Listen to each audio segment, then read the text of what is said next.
12월 19일 금요일 매일 성경 묵상을 시작합니다. 오늘 함께 나눌 말씀은 시편 147편 1절에서 20절입니다. 시편 147편 1절에서 20절 말씀을 제가 봉독합니다. 할렐루야, 우리 하나님을 찬양하는 일이 선함이여 찬송하는 일이 아름답고 마땅하도다. 여호와께서 예루살렘을 세우시며 이스라엘에 흩어진 자들을 모으시며 상심한 자들을 고치시며 그들의 상처를 싸매시는도다. 그가 별들의 수요를 세시고 그것들을 다 이름대로 부르시는도다. 우리 주는 위대하시며 능력이 많으시며 그의 지혜가 무궁하시도다. 여호와께서 겸손한 자들은 붙드시고 악인들은 땅에 엎드러 뜨리시는도다. 감사함으로 여호와께 노래하며 수금으로 하나님께 찬양할지어다. 그가 구름으로 하늘을 덮으시며 땅을 위하여 비를 준비하시며 산에 풀이 자라게 하시며 들짐승과 우는 까마귀 새끼에게 먹을 것을 주시는도다.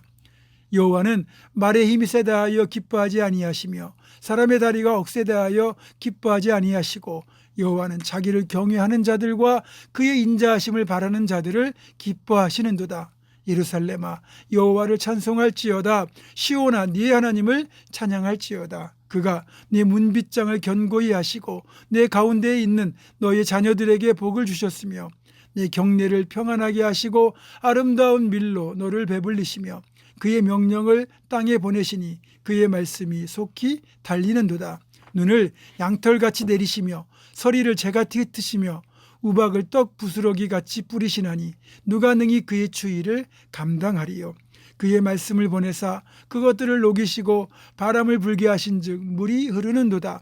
그가 그의 말씀을 야곱에게 보이시며 그의 율례와 규례를 이스라엘에게 보이시는도다. 그는 어느 민족에게도 이와 같이 행하지 아니하셨나니 그들은 그의 법들을 알지 못하였도다. 할렐루야.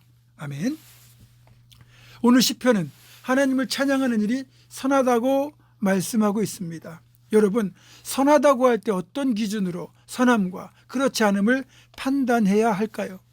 법을 지키고 도덕을 지키는 것이 선한 것일까요? 탈세를 안 하고 자원봉사나 자선사업을 많이 하는 것이 선한 것일까요? 물론 이런 일들을 하는 것을 선하다고 할 수는 있지만 어디까지나 이것은 사람의 기준으로 볼 때 선하다고 말하는 겁니다. 성경에서 말씀하는 선함의 기준은 사람이 세운 기준이 아니라 하나님의 기준으로 판단하는 것이고 하나님이 보실 때 좋고 기쁘면 선한 것이 되는 것이고 사람이 보기에 아무리 좋고 선해 보인다고 할지라도 하나님이 보실 때 그렇지 않으면 그건 선한 것이 될 수 없습니다. 창세기 39장을 보면 확실한 기준이 등장하죠.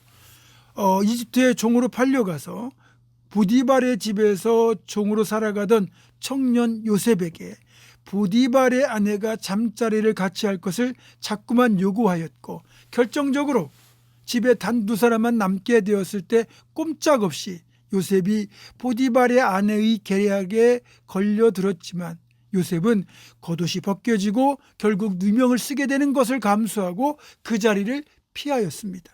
이때 끈질기게 유혹하는 보디발의 아내에게 요셉이 했던 말이 이것입니다. 내가 어찌 큰 악을 행하여 하나님께 득지하리이까? 하나님께 득지하리이까?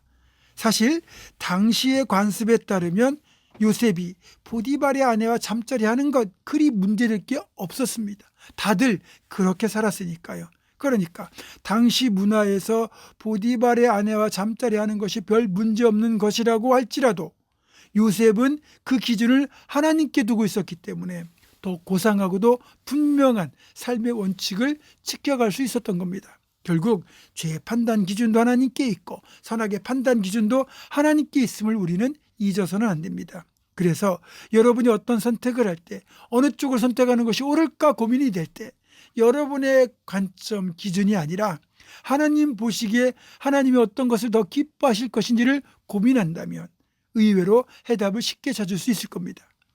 그리고 시인은 하나님을 찬양하는 일이 아름답고 마땅한 것이라고 말하고 있습니다. 왜 그런지가 이어지는 2절 이하에 잘 나타나고 있거든요.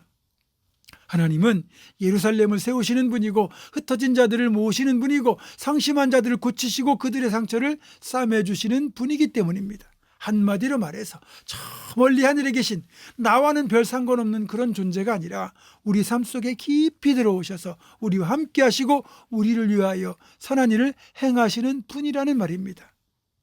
그래서 하나님의 행하신 일들을 인하여 찬양하라고 말하고 있는 겁니다. 우리에게 행하신 일들을 하나하나 돌이켜 생각해보면 감사와 찬양을 드릴 수밖에 없다는 걸 여러분도 다 경험하셨잖아요. 여러분의 인생 가운데 하나님 행하신 일들을 일일이 기억하면서 찬양하시기 바랍니다. 놀라운 일들이 일어날 겁니다. 또 하나님께서는 어떤 기준으로 사람을 기뻐하실까요? 말에 힘이 세다고 기뻐하시는 것이 아니고 사람의 다리가 억세다고 해서 기뻐하시는 것이 아니라고 말씀하잖아요. 그렇죠. 만약 힘세고 잘나고 똑똑한 걸 하나님이 기뻐하신다면 우리같이 힘없고 부족하고 어리석은 무지랭이들은 어떻게 살겠습니까? 저는 조금 전에 불렀던 찬송, 오늘 찬송가인 찬송가 563장 3절 가사가 참 많이 와닿아요. 내가 연약할수록 더욱이 여기사 높은 보좌 위에서 낮은 나를 보시네. 이 찬송의 가사만큼 하나님의 사랑을 잘 표현한 고백도 드뭅니다. 하나님은 감사하게도 세상 사람들의 기준으로 사람을 사랑하거나 기뻐하지 않으시고 연약하고 힘없고 부족해도 딱 한 가지 하나님을 경외하기만 한다면, 여호와의 인자하심을 바라기만 한다면 하나님은 그들을 사랑하고 기뻐하신다고 말씀합니다. 특별히 내가 연약할 때 더 귀히 여기신답니다. 그리고 하나님은 그것으로 그치지 않으시고 문빗장을 견고하게 하시는, 즉 안전과 평안을 지켜주시는 그 복도 자녀들에게 주십니다. 그뿐이 아니라 우리가 간과하는 사이에 들짐승과 우는 까마귀 새끼들까지 먹이시는 분이라고 말씀합니다. 얼마나 세심하시고 자상하신 분입니까? 이것이 하나님께서 우리를 대하시는 기준입니다. 참 고맙고 황송한 기준인 것은 분명합니다. 그러니까 이런 사랑을 입은 우리가 하나님을 찬양하는 것은 당연한 일입니다. 바라기는 내 평생 사는 동안, 우리 평생 사는 동안 그런 하나님을 높여 찬양하는 찬양의 삶을 살기를 주님의 이름으로 축원합니다. 기도하겠습니다. 하나님, 우리가 살아갈 때 삶의 기준을 하나님께 두게 하시고 우리에게 하신 하나님의 놀라운 일들을 인하여 하나님을 영원히 찬양하는 우리 삶이 되게 하여 주시옵소서. 예수님의 이름으로 기도하옵고 이제는 우리 주 예수 그리스도의 은혜와 하나님의 사랑과 성령의 교통하심이 우리를 향하신 하나님의 놀라운 사랑을 영원히 찬양하며 살기로 굳게 결단하는 사랑하는 모든 성도들, 이들의 삶과 가정과 생업과 앞날과 우리 교회 위에 지금부터 영원토록 함께 하시옵기를 간절히 축원하옵나이다. 아멘.